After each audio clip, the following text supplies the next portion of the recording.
खबर प्रतापगढ़ से है, जहां पर 14 साल बाद अपने पैतृक गांव पहुंचे उद्योगपति नितिन तिवारी। आरव ग्रुप के चेयरमैन नितिन तिवारी का गांव में स्वागत किया गया है।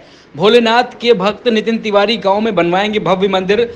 मंदिर के निर्माण से गांव में लोगों के लिए व्यापार बढ़ेगा।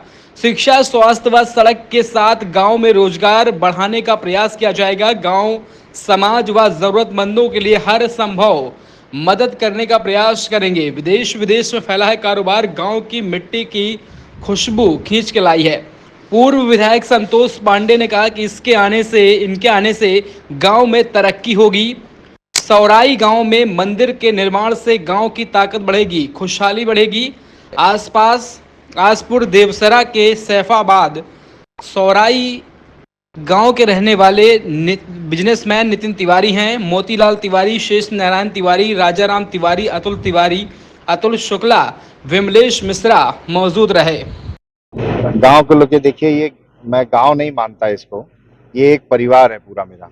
हम लोग सब एक ही बीच की पूरी इतनी बड़ी 500-600 लोग जो यहाँ हैं, हम लोग सब एक परिवार हैं। और इतने दिन इतना समय मेरा निकल गया, देश विदेश हर जगह कारोबार अपना फैलाया, और मुझे ये रियलाइज हुआ over the period of time, मुझे ऐसा समझ में आया कि मेरे गांव को भी मेरी ज़रूरत है। यहाँ आया हूँ, यहाँ मैं चाहता हूँ इस गांव में मैं एक जान फूकूं। ये गांव जो है बूढ़ों का गांव हो गया है, इसको यंग कर दूं, और यंग करके ये जितने मेरे बुजुर्ग हैं, जितने मेरे बड़े हैं, इनके अंदर भी एक अलग उत्साह, एक अलग ऊर्जा पैदा करूं। इसीलिए मैं यहाँ आया हूँ। और मेरा और कोई विजन नहीं है। I am a pure businessman. मैं उद्योगपति हूँ, और वही मेरा एक उद्देश्य है, बिजनेस है। दूसरा, अपने गांव के लोगों के लिए कुछ करूं, इनके लिए कुछ करूं, इनको भी आगे ले आऊं, इनको भी अपने स्तर पे ले आऊं। यही मेरा ध्येय है। प्रतापगढ़ में भी कोई उद्योग लगाने की योजना है? एब्सोल्युटली, यहाँ व्यापार और यहाँ जॉब की सुविधा लोगों को मिले, और लोगों के लिए वैकल्पिक सुविधा हो कि शहर ना जाना पड़े, और यहाँ ही एक इकोसिस्टम क्रिएट हो। इसीलिए मैं एक मंदिर का निर्माण कर रहा हूँ। यहाँ बड़े मंदिर का निर्माण होगा, उससे रोजगार का निर्माण होगा, उससे एक इकोसिस्टम का निर्माण होगा, जिसके वजह से यहाँ लोग आना चाहेंगे, यहाँ लोग विजिट करेंगे, और फुटफॉल अच्छा होगा। तो शुरुआती दौर में ये पहले हम लोग एक एक्सपेरिमेंट करेंगे, फिर धीरे धीरे इस गांव को एकदम शहर का लुक दे देना है। शिक्षा और स्वास्थ्य को लेकर गांव में क्या योजना है? शिक्षा के मैं अयोध्या में एक बड़ा प्रोजेक्ट कर ही रहा हूँ, और उस प्रोजेक्ट को किसी ना किसी तरह मेरी टीम एनालिसिस कर रही है कि उस प्रोजेक्ट को किस तरह हम अपने गांव से भी जोड़ दें, और यहाँ भी स्वास्थ्य की सुविधा, शिक्षा की सुविधा, ये सारी सुविधाएं जो मूल सुविधा होती है, वो मूल सुविधा को उपलब्ध कराएं। यहाँ आने में सच पूछिए तो दो लोगों का बहुत अहम भूमिका है। एक हमारे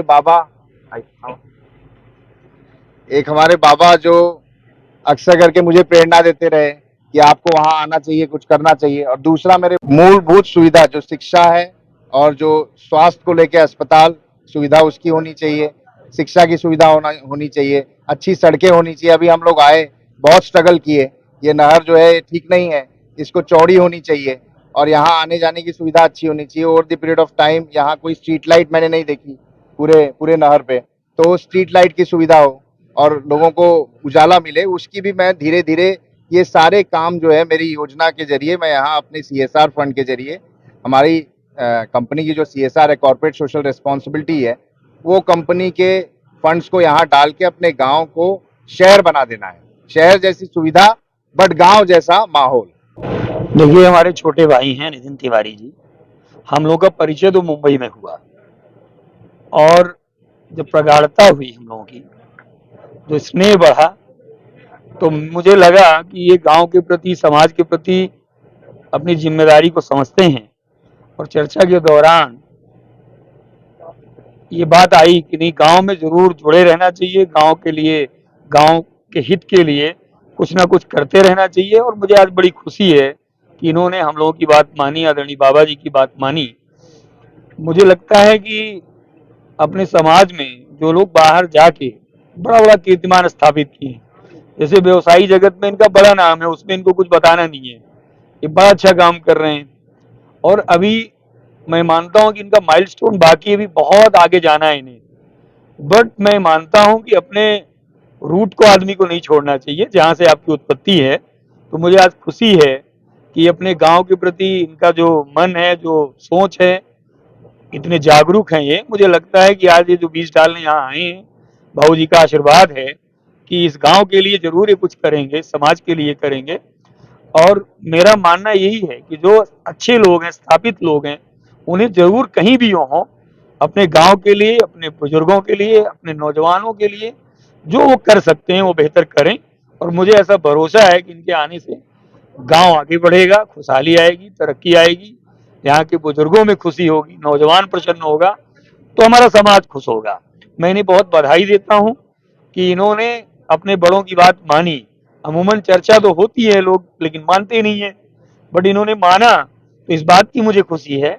और मेरा ऐसा मानना है कि हम लोग तो गांव से जुड़े हैं, हम लोग सामाजिक जीवन में हैं, एमएलए रहे, भाई एमएलए रहे हमारे, पूरे प्रदेश में घूमते हैं, पूरे देश में घूमते हैं।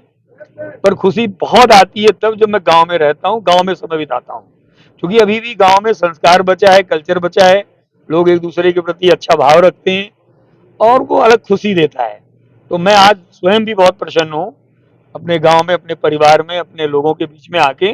और मुझे लगता है कि जब अब जो शुरुआत होने जा रही है, यहाँ मंदिर का निर्माण होने जा रहा है और भी बहुत सारी व्यवस्थाएं बढ़ेंगी, तो हम लोगों का बार बार आना होगा। और हम लोग भी गांव से जुड़ेंगे तो निश्चित रूप से गांव को आगे बढ़ाएंगे, गांव को ताकत देंगे।